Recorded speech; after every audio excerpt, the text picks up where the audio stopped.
So if you look at why Jeff Bezos is so rich, it's because he's created tremendous value for the world. He's created a service for the world that probably everyone here uses with Amazon, right? So because of the value that he's created, he's rewarded with money. So I always like to put, what are we contributing? What are we giving? I like to place that first before I look at what am I going to take out of it?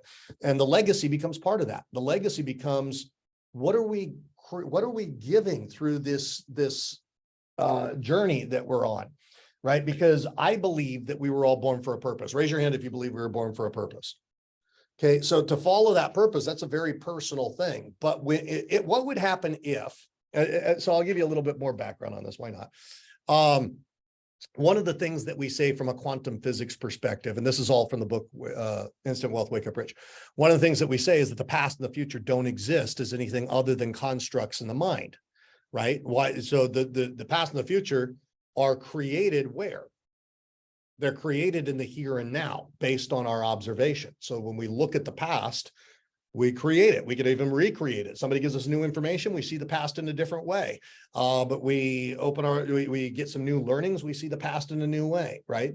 So the past can change in the present. The future can change in the present because the future is only a function of what we're doing in the present, projected outward toward the future. So knowing that, there's an old quantum physics experiment, or it was actually a thought experiment who's familiar with Schrodinger's kittens?